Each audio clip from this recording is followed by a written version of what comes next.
Welcome to Social Post Digital Media. My name is Narasimha Reddy. Let us have a topic like how to get fluency. So generally what you feel is అంటే మనం ఏమనుకుంటామంటే fluency అనేది ఏంటంటే మాట్లాడుతుంటేనే వచ్చేస్తుంది, అంటే మాట్లాడుతూ ఉండాలి, అంటే రెగ్యులర్గా మాట్లాడుతుండాలి. సో మనకు వచ్చేస్తుంది, ఇది కరెక్ట్, ఇది ఒక పాయింట్ కరెక్టే. కానీ మనం మాట్లాడాలంటే ఫస్ట్ ఏం కావాలి? సో దీనికి ఒక 4 ట్రిక్స్ ఉంటాయి. అదేంటి? సో జనరల్గా మనం ఏం చేస్తుంటామంటే మనం మాట్లాడే ట్రై చేస్తుంటాం, కానీ మన దగ్గర మ్యాటర్ ఉండదు. సో మనం మ్యాటర్ ఉండాలంటే ఏం చేయాలి? ఫస్ట్ ఏం చేయాలి మనం? రైట్, ఏదర్ వినాలి. అంటే ఏంటి, ఏమి ఇంపార్టెంట్ మనకు? Listening important. మనం వింటున్నామా?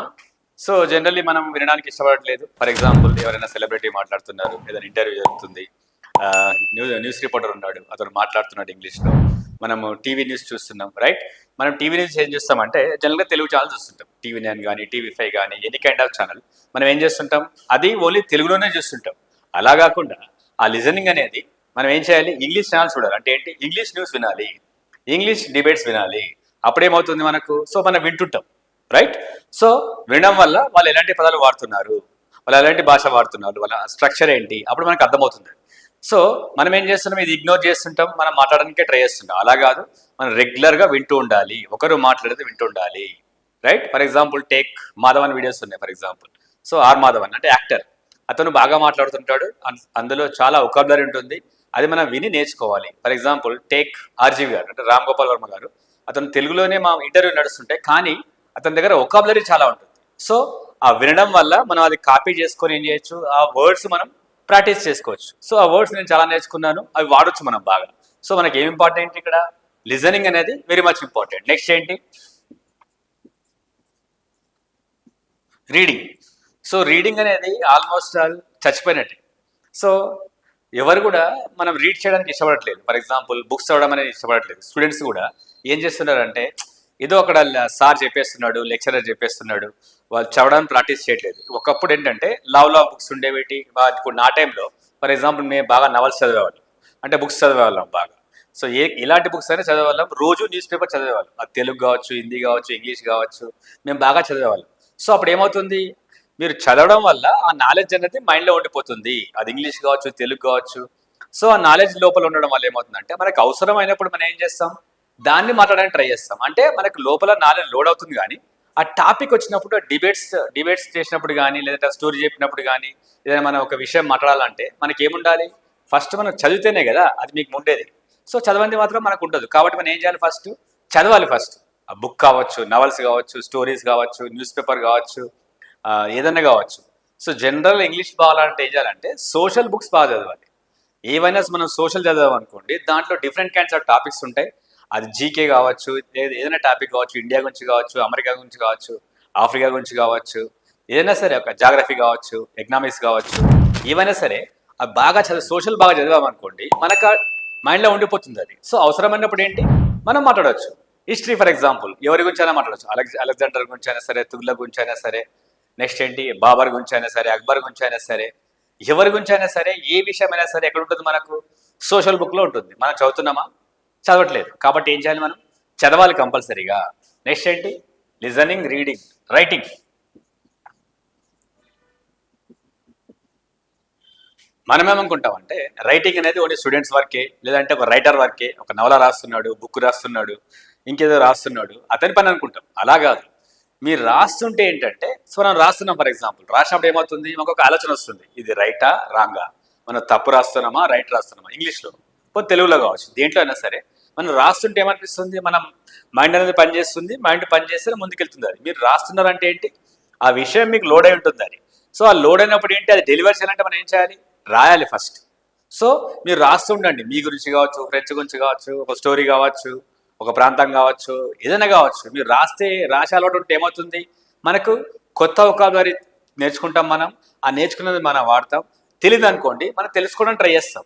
సో ఏమి ఇంపార్టెంట్, మనకు రాయడం ఇంపార్టెంట్. నెక్స్ట్ ఏంటి? స్పీకింగ్. మాట్లాడడం చాలా ఇంపార్టెంట్, కానీ మనం ఎలా మాట్లాడతాం? ఫస్ట్ వినాలి కదా, నెక్స్ట్ ఏంటి, చదవాలి కదా, నెక్స్ట్ ఏంటి, రాయాలి కదా, నెక్స్ట్ ఏం మాట్లాడగలుగుతాం మనం.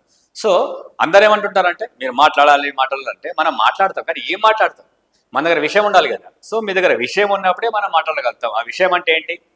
లిజనింగ్ వినాలి, రీడింగ్ చదవాలి, రైటింగ్ రైట్ అంటే రాయాలి, స్పీకింగ్ మాట్లాడాలి. ఫర్ ఎగ్జాంపుల్ నేను మాట్లాడుతున్నాను, హైదరాబాద్ గురించి మాట్లాడాలంటే నాకు తెలిసి ఉండాలి ఫస్ట్, ఎవరైనా చెప్పి ఉండాలి, నేను విని ఉండాలి, రైట్. నేను వైజాగ్ గురించి చెప్తున్నాను ఫర్ ఎగ్జాంపుల్ నేను ఇప్పుడు హైదరాబాద్ అని చెప్తాను. నా I would like to say about Hyderabad is one of the famous cities in India. Hyderabad is the capital of Telangana. There are many visiting places in Hyderabad. Example, Charminar, Golconda, Kutushrai tombs, etc. There are many IT centers in Hyderabad. Example, Google, Infosys, Tech Mahindra, etc. There are many hospitals in Hyderabad. Example, Apollo, Usmania, Gandhi, etc. There are many colleges in Hyderabad. Example, PG, degree, inter, etc. There are many schools in Hyderabad. Example, Little Flower, right, St. Anne's, St. Mary's, etc. So there are many flavors in Hyderabad. There are different kinds of things. There are many facilities in Hyderabad. Example, good drinking water facility. There is a good transport in Hyderabad. There are two kinds of trains in Hyderabad. One is MMTS, another one is um, MMTS, and as well as one is metro. So and there are many RTC buses in Hyderabad, right? So different kinds of modes of transport like Ola, Uber, right? Autos, cabs, etc. are available in Hyderabad.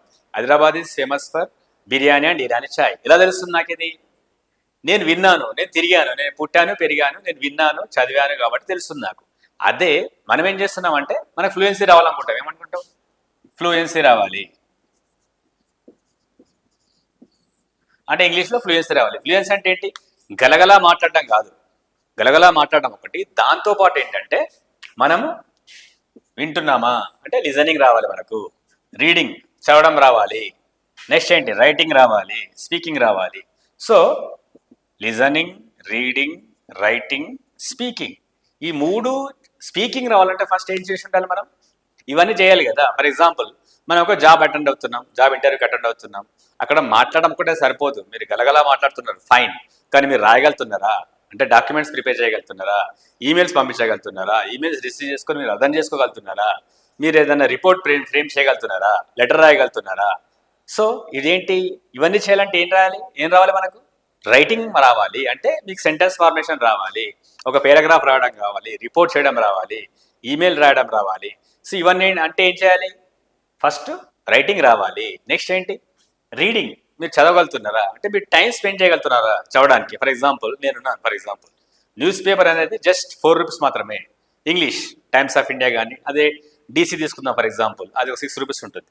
అదే మీకు హిందూ తీసుకుందాం for example 8 rupees ఉంటుంది. Sunday 12 rupees ఉంటుంది.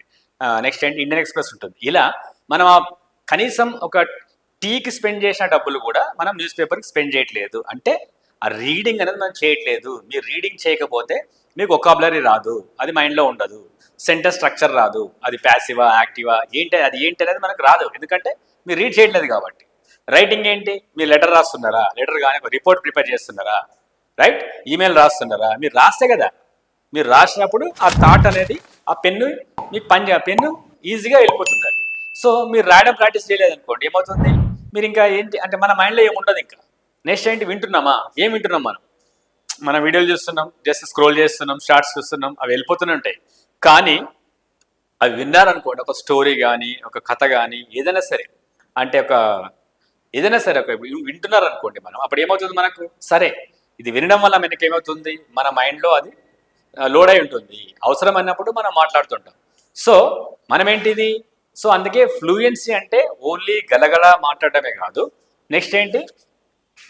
Reading రావాలి, listening రావాలి, writing రావాలి, speaking రావాలి. ఈ 4 ప్రాక్టీస్ చేయండి. Reading, writing, listening, speaking.